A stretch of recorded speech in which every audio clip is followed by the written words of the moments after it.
Terima kasih masih bersama kami. Pemirsa, pemerintah Kota Pematang Siantar, Sumatera Utara bekerja sama dengan TNI Polri melaksanakan operasi justisi dalam rangka penegakan disiplin protokol kesehatan di tempat keramaian. Warga yang terjaring razia pun diberi sanksi oleh petugas dengan cara menyanyikan lagu Indonesia Raya hingga push up.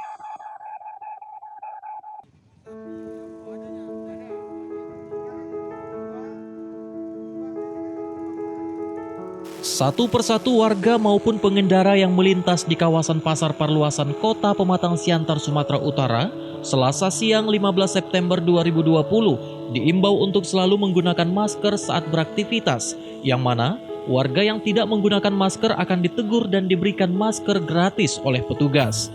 Sebelum diberi masker oleh petugas, warga yang kedapatan tidak memakai masker akan diberi sanksi sosial, mulai dari menyanyikan lagu kebangsaan Indonesia Raya, hingga push up. Ini dilakukan sebagai bentuk teguran kepada pelanggar protokol kesehatan agar tidak mengulangi kesalahan yang sama. Operasi justisi dalam rangka penegakan disiplin protokol kesehatan ini akan dilakukan setiap saat dengan membagi beberapa tim di tempat keramaian, seperti di pasar tradisional dan pasar modern. Petugas berharap kedepannya tidak ada lagi masyarakat yang mendapat hukuman karena melanggar protokol kesehatan.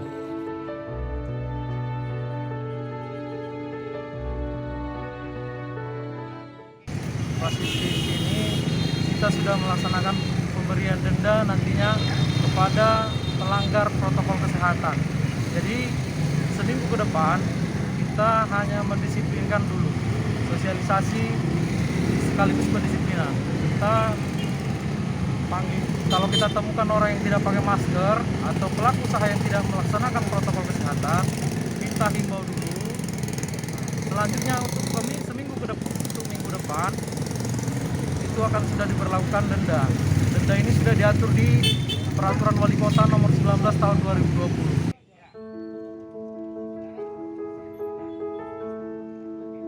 Selain operasi justisi, kegiatan ini juga dilakukan untuk mensosialisasikan peraturan wali kota yang di dalamnya berisi sanksi denda mulai dari Rp50.000 hingga Rp5 juta, serta penutupan tempat usaha bagi pelanggar protokol kesehatan. Dosi Simarmata melaporkan untuk Evarina TV.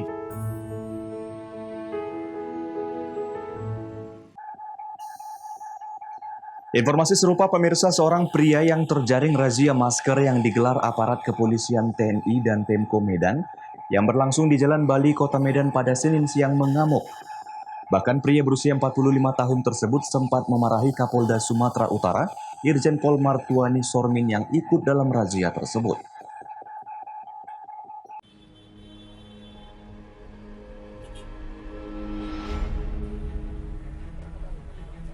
Inilah pria yang belum diketahui identitasnya tersebut mengamuk dan marah kepada Irjen Pol Martuani Sormin, Kapolda Sumatera Utara.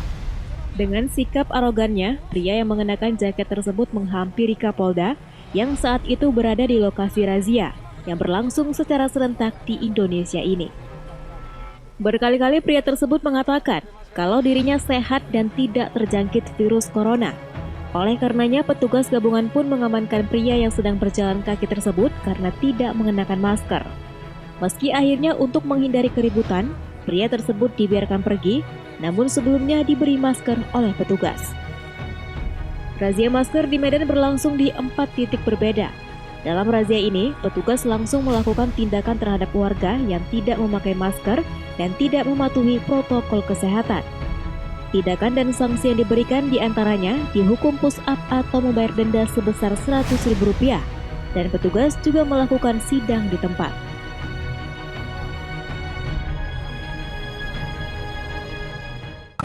Saya juga minta bantuan media, kalau hari ini secara serentak di seluruh Indonesia dilakukan operasi justisi.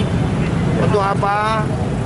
Untuk memutus mata rantai persebaran coronavirus. Karena khususnya di Sumatera Utara, peningkatan sangat signifikan hari ini yang terkonfirmasi untuk terpapar coronavirus di seluruh Sumatera Utara 8.500 dengan yang meninggal 356. Hari pertama razia masker di Medan, diperkirakan lebih kurang ratusan warga terjaring razia. Razia ini pun akan terus berlangsung guna memutus rantai penyebaran COVID-19. Wahyu Pratama melaporkan untuk Evarina TV.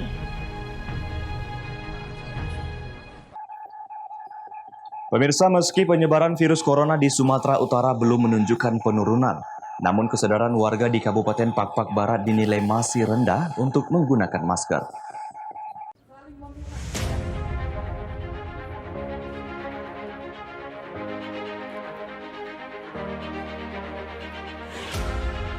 Dalam hari pertama operasi justisi, Polri, TNI beserta Satuan Pamong Praja Kabupaten Pakpak Barat merazia warga yang tidak menggunakan masker.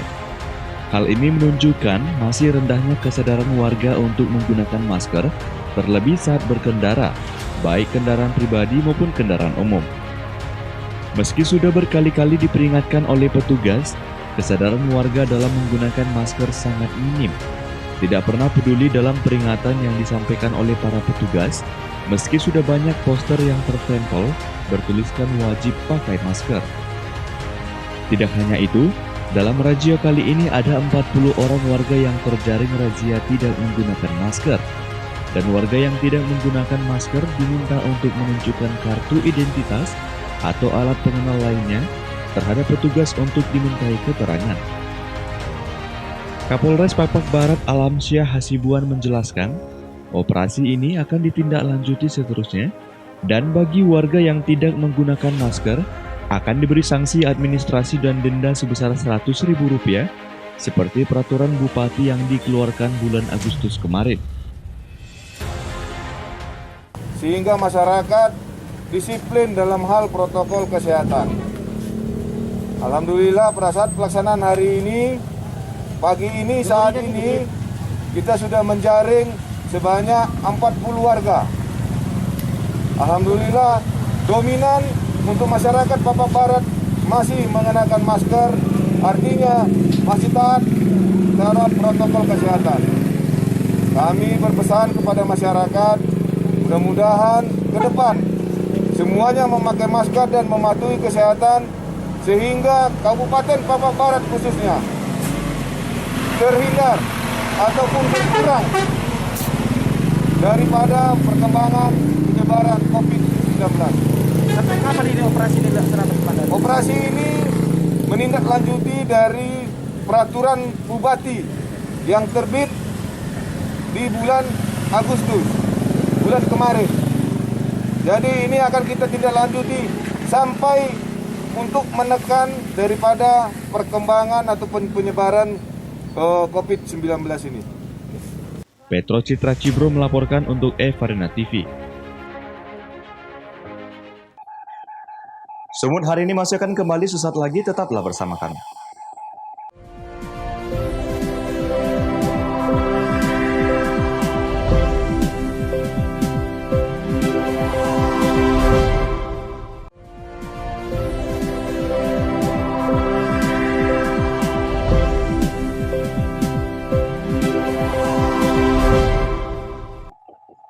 Terima kasih masih bersama kami. Pemirsa, semakin luasnya penyebaran COVID-19 di wilayah Kota Medan membuat mahasiswa Universitas Sumatera Utara dan warga Kelurahan Kota Matsum memproduksi cairan antiseptik secara alami yang terbuat dari limbah kulit telur, daun sirih, daun serai, minyak atsiri, dan air kalsium.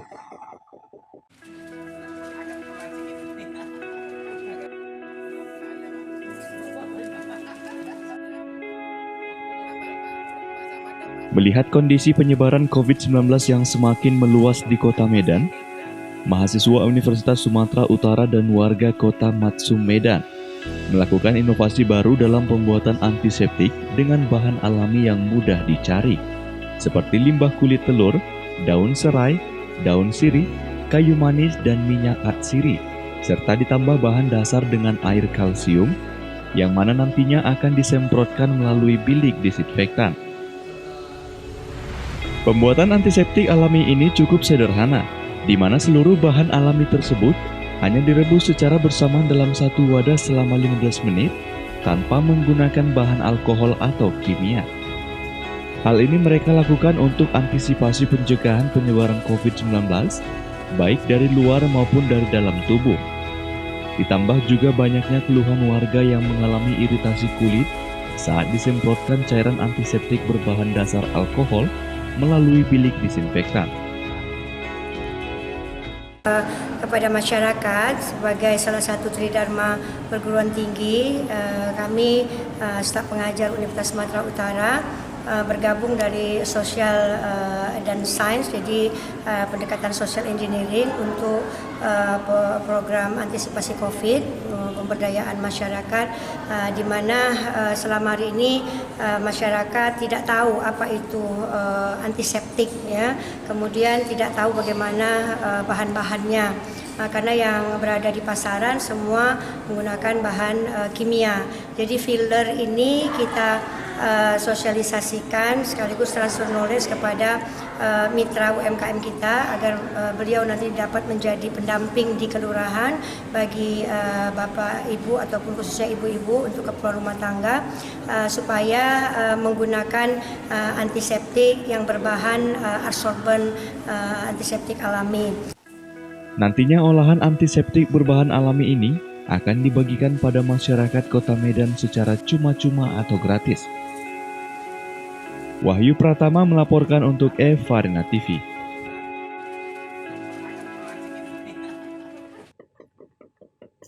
Pemirsa, tempe makanan dari fermentasi kedelai pada umumnya memiliki bentuk kotak. Namun di Palembang terdapat tempe unik dengan beragam bentuk karakter menarik dan lucu yang disukai anak-anak.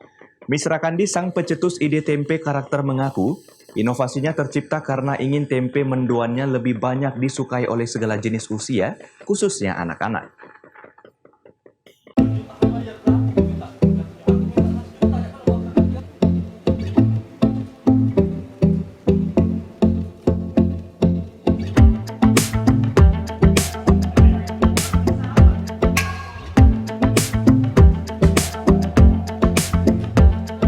Tempe umumnya memiliki bentuk kotak atau segitiga. Namun di kota Palembang, Sumatera Selatan, ternyata olahan kedelai ini dibuat bentuk yang unik dan menggemaskan. Miss Rakandi, warga Palembang, berhasil menciptakan produk tempe karakter yang kini digemari di kalangan anak-anak. Tempe mendoan unik itu memiliki bentuk anti-mainstream, mulai dari pesawat, bunga mawar, beruang, kepiting, kura-kura, hingga ikan. Dalam membuat tempe karakter, Andi dibantu 7 pegawainya dengan diawali proses membersihkan kedelai, kemudian direbus dengan memberikan ragi untuk difermentasi. Setelah itu, kedelai yang sudah siap difermentasi dimasukkan ke dalam cetakan adonan karakter sesuai bentuk yang diinginkan. Menurut Andi, setiap kali produksi dalam 2 hari, dirinya bisa menghabiskan 10 hingga 15 kg tempe. Andi mengakui ide berinovasi tempe karakter tercipta karena ingin tempe mendoannya lebih banyak disukai oleh segala usia, khususnya anak-anak. Sekitar beberapa bulan terakhir kita terinspirasi untuk membuat varian-varian lain selain tempe mendoan di produsen kami. Jadi salah satu inspirasinya adalah bagaimana tempe itu bisa dikenal oleh segala umur. Karena kita tahu walaupun tempe ini adalah makanan sejuta umat ya, tapi kadang-kadang ada segmen-segmen di anak-anak itu kurang senang dengan tempe. Rasanya enak, lezat, gurih. Kalau dikasih saus tuh lebih enak, apalagi saat lagi belajar. Kenapa Pak Tur senang makan tempe? Karena pernah dikasih dulu, sering makan. Kabid Pengembangan Kawasan Perwilayahan Standarisasi dan Bimbingan Sarana Industri Dinas Perindustrian Sumsel, Soni Maharani mengatakan, saat ini pihaknya telah memfasilitasi dan membimbing pelaku industri seperti Andi melalui Rumah Kemasan Sumsel, agar nantinya semua produk-produk UMKM memiliki nilai jual tinggi dan berdaya saing. Kita ada mempersiapkan rumah kemasan gitu ya, jadi kita bisa memfasilitasi hak kekayaan intelektualnya, hak mereknya, sampai dengan SNI-nya, sampai dengan pendesainan kemasan. Produk tempe karakter saat ini dipasarkan melalui daring, dan kedepannya segera dapat dibeli di sejumlah minimarket dan pasar swalayan besar di Sumatera Selatan. Andi berharap tempe karakter buatannya bisa menjadi pilihan kaum ibu untuk memberikan pangan bergizi kepada buah hati yang tidak menggemari tempe. Dari Palembang, Sumatera Selatan, Evan Ervani, Kantor Berita Antara mewartakan. Pemirsa, demikianlah rangkaian informasi dalam Sumut hari ini malam ini. Saya Daniel Agustran mewakili kerabat kerja yang bertugas pamit undur diri. Terima kasih atas kebersamaan Anda dan sampai jumpa.